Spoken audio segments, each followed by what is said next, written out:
Hey, what's up guys, Hank Saber from Saber Selections, and as always giving you guys some fresh Yu-Gi-Oh! Related content. And boy oh boy, I just picked this deck up for Easter. It's really cool, and you know, it's a great fun deck to run. It's just a great investment at the time, I think, because you know, it's at a price low right now, so I think that if you get anything out of it, it's kind of a plus. So anyway, into the list. I run 2-disc.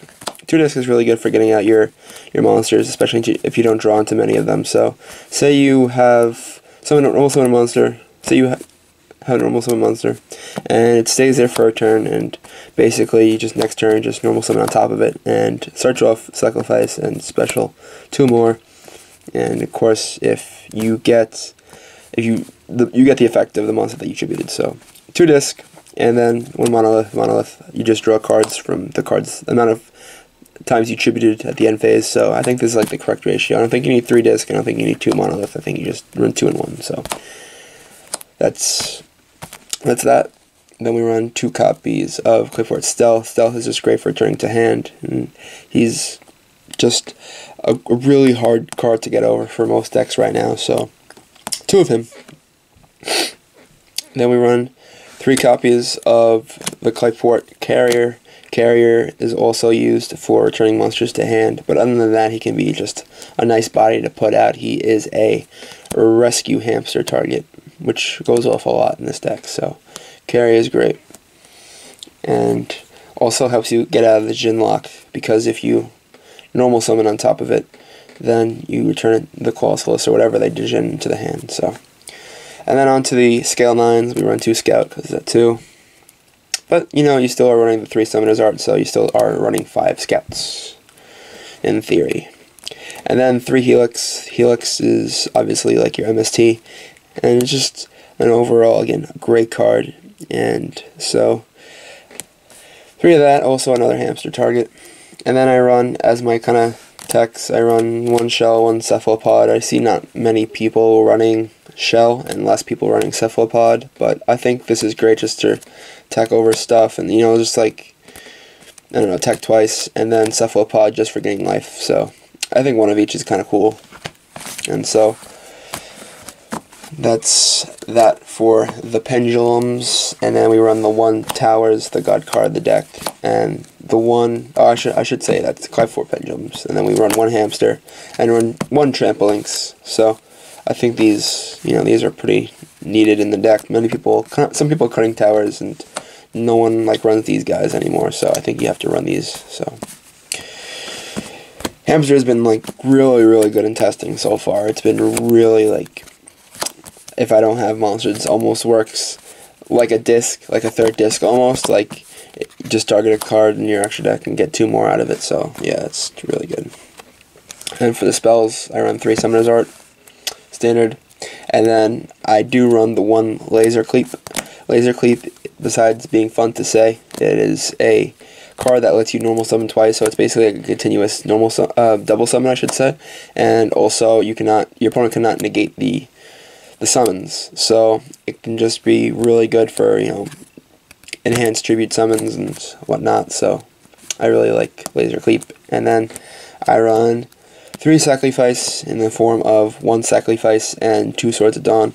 So I think this is a great utility card to use to bring back your sacrifices and to keep on searching off of it. So 3 of this, one Sacrifice, 2 Swords of Dawn, similar to how Snatch Deal was used with Hidden Armory last format. So I like that little tandem right there. And then I run 2 Pod, and then outs to the Jin lock, I run 1 Raigeki, 1 Dark Hole, and 1 Limit Removal. I think that all 3 could be used to get over the Jin, and obviously, like, Limit Removal is not used in many decks, but I just think it's too good. Like, if you just normal summon any monster, you activate it, and it becomes 36 to the end of the damage step. It's kind of cool, and then it's destroyed at the end phase, and so you just pendulum it back anyway, so it's actually not that bad. And, like, if you're in a tough situation, I would actually just set this. Unless you can game them, I would just set this and wait for the attack into it, because MST is not being run at 3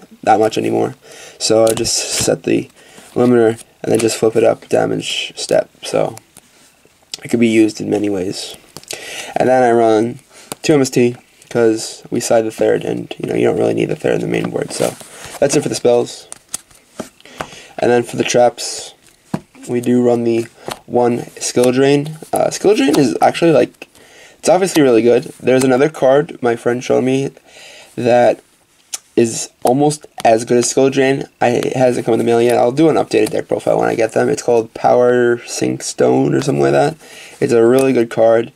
You guys should look it up. It's basically when an effect monster activates, put a spell counter on this or whatever counter on this, and then after it has 2, you can remove 2 counters from it and negate all effects on the field. Like, it's actually really good. So skill drain, ring, bottomless, trap hole, solemn, vanities, torrential, and compulsory. So that's the main board. For the extra, obviously, like, you don't really have to run an extra. I run my Necros extra. So for the ring 4s, I just have these guys. So you guys can, put whatever you want. But I just think, like, the only cards that you really need in this deck, in this extra deck, is like Volleyball Chain, Extinction Knight, because usually when you don't have a scale, you're behind in the game. So yeah, there's that. Maybe Cowboy, and I wouldn't want to go into any big tournament without this guy. So, because for Necros. So that's it for the extra deck, and then I'm going to show you a quick side. I apologize if I don't have the correct sleeves for all of them. I'm using white for some of them. I apologize for that. I think I just got 50, so I can only use, I'm not going to buy the extra 10, but I'll just show you what I have. So I have 2 vanities. I don't know where the camera is not focusing right now. I think it's kind of weird, but 2 vanities, and then 2 Monarch Stormforth. These guys work in tandem, so I used to main this, and then my friend was like, well, why do you main this when you can just side it when you go second, activate it? It's a lot better. And he's kind of right. Like, you want to wait till your opponent goes, and then you activate this, and then you dump the vanities, because I was in a tournament when I was playing Necros, and I first turned 103, so I just summoned 103, set 3 back row, and passed, and I had like a, what did I have? I had like a bottomless, or no, I had like some good traps on face down, and he just Monarch Stormforth tributed my 103 and summoned the vanities, and I was like, wow, I can't do anything now. So it's just devastating for a lot of decks right now. So, and obviously Stormforth can be used in, like, for your own Qliphort monsters. So we run those, and then we run the 2 shared ride for basically everything in the deck in the format right now, even Qliphorts, like Qliphorts, Mirror Match, Necros, and Heroes. So 2 of that. 2 Mind Crush, like, just being able to work around your opponent's hand is really good. And then 2 Stygian Dirge for basically Tower Knights and what else? Tower Knights and, like, Burning Abyss. Yeah. So, and then these guys for the Mirror Match. These for Ritual Beast, Necros, and like anything that banishes Heroes. I guess Darklaw.